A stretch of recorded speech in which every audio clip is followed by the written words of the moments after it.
So welcome back. Now we come to another one of my all-time favorite sutras.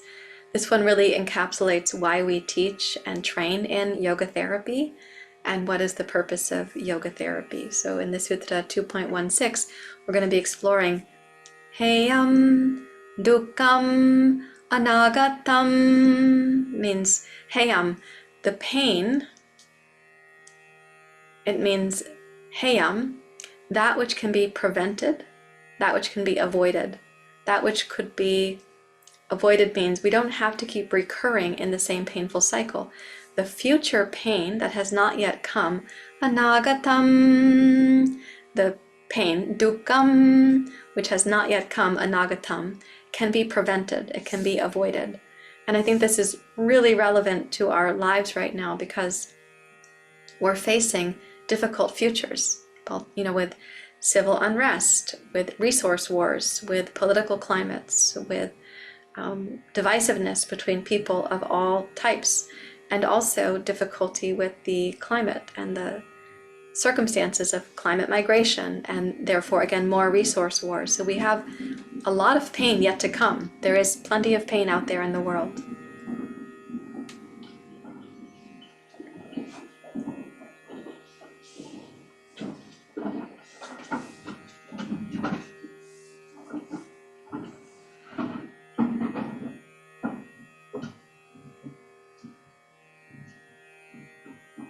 Now, even though there's a lot of pain to come in the world, yoga and the path of yoga therapy is primarily considered to be an individual path.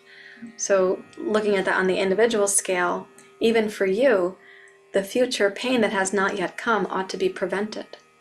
So like the pain of tomorrow that hasn't yet come can be prevented by not overdoing certain behaviors, activities, or substances and not waking up feeling terrible.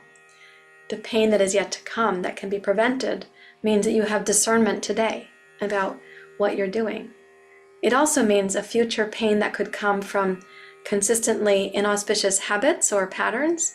You can update those patterns. Remember that we say punya, apunya, auspicious and inauspicious. So for example, an inauspicious habit might be that you are chronically dehydrated. You don't take the time to hydrate. And that might seem really benign until you have a problem. So the pain of dehydration that is yet to come can be avoided or prevented by hydrating. So that's just a very pragmatic, tactical way of talking about that. So the sutra really means those recurring cycles of thought, the vrittis, the samskaras that we've been talking about, that have birth, span, duration, and the likelihood of some fleeting pleasure. Those things that are forming our internal scaffold then of future painful symptoms, those can be prevented. That future painful symptomology can be prevented. Now, just to know, also in your whole system, your nervous system is very fast acting. It reacts quickly with fight, flight, freeze, or submit. And it becomes more reactive when those circular thoughts, these samskaras and vrittis, are going deeper, when they're getting more deeply colored, more of that klesha. It's getting deeper in its coloring. We become more reactive and our amygdala and hippocampus start acting faster. We have hypervigilance, hypersensitivity to things that didn't used to bother us so much. Meanwhile, the neocortex is getting less of our attention because we're worried. We're in the limbic brain with the amygdala and the hippocampus. Now that being said, every time that your nervous system has a little flare, it also signals your endocrine system about how to respond. And the endocrine system continues to respond to those flares. And since they're coming so often, the endocrine system doesn't turn off as quickly as your nervous system does. It continues. It's like a bigger boat on an ocean. It can't change directions so quickly like a bird in the wind. So the endocrine system is creating future symptoms that you might think you're avoiding today because your nervous system kind of recalibrated after some emotional flare-up. But if we're in chronic stress or high states of distress, our endocrine system is getting notified all the time. So it's acclimating to that. And then it's moving resources between its various glands and organs that are actually moving us away from health towards dis-ease, right? So in this case, we can also prevent that future symptomology by tending to things today. So this Sutra 2.16, we say, heyam dukham anagatam. the dukham that is yet to come, dukham anagatam, the pain that is yet to come, ought to be prevented, heyam. Okay, take a comfortable seat and imagine yourself arriving with this opportunity, this grand opportunity to know that you can prevent the future pain.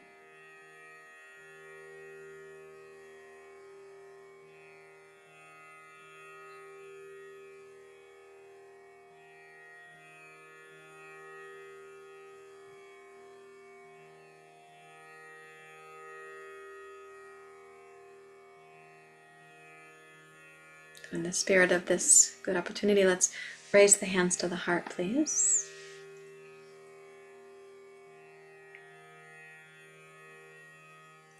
Om Yogena Cettasya Padena Vacham Malam Sharirasya Chavajakena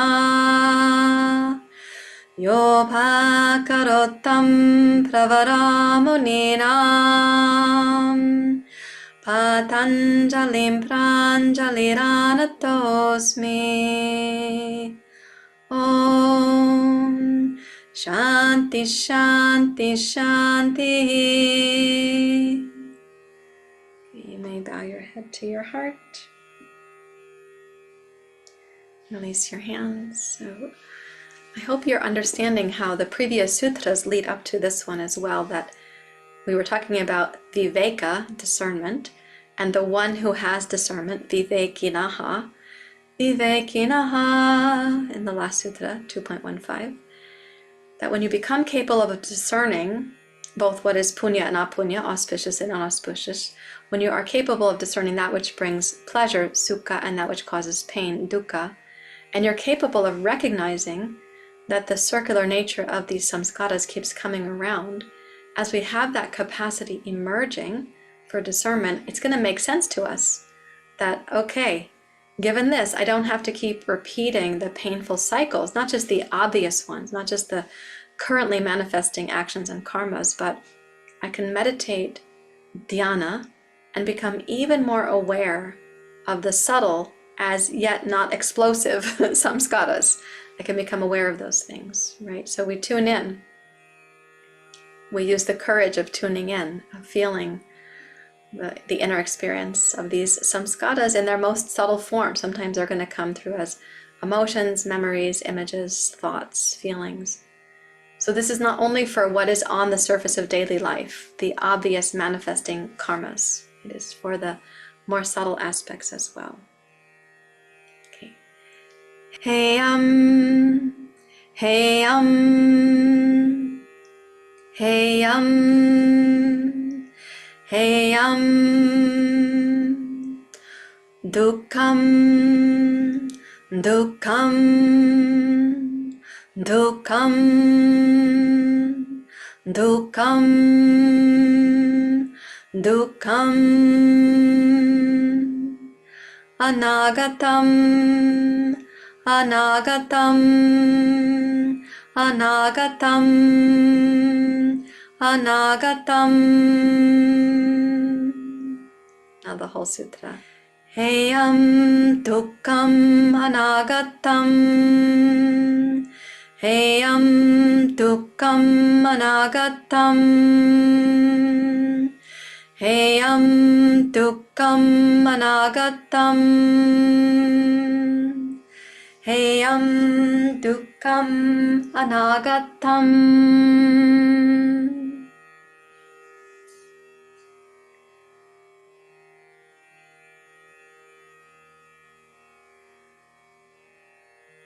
We are not trying to avoid pain in this sense. We are not trying to avoid the pain that is yet to come. We want to prevent it by skillful means today, right? By skillful means now. So sensing that, you can let your awareness rest in that in you which is capable of recognizing the patterns and then preventing the pain that is yet to come.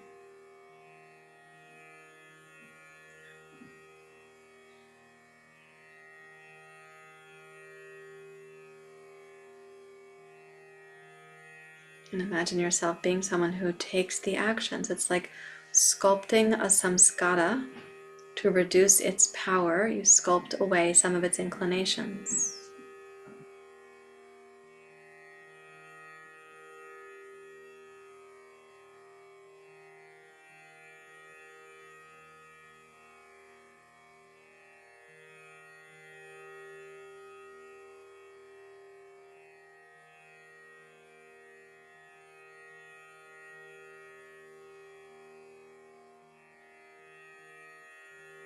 You can imagine lowering the volume, like on a volume knob, to some of those samskaras. Picture yourself actively being willing to do that.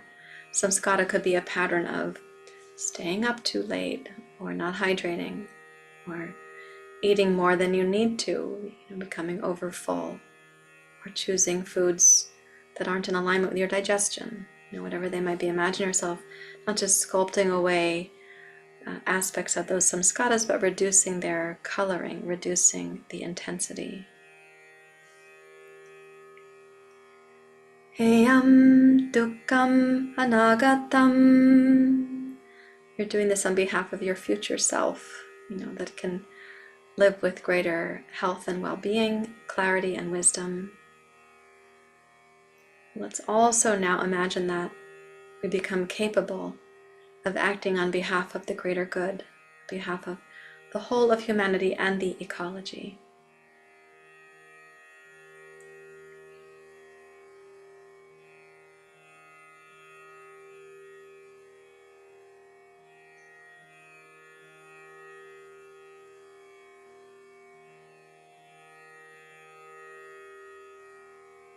Please raise your hands to your heart. I'm picturing you on my team of people wanting to create change for the greater good. Thank you for being here. Om Shanti Shanti Shanti.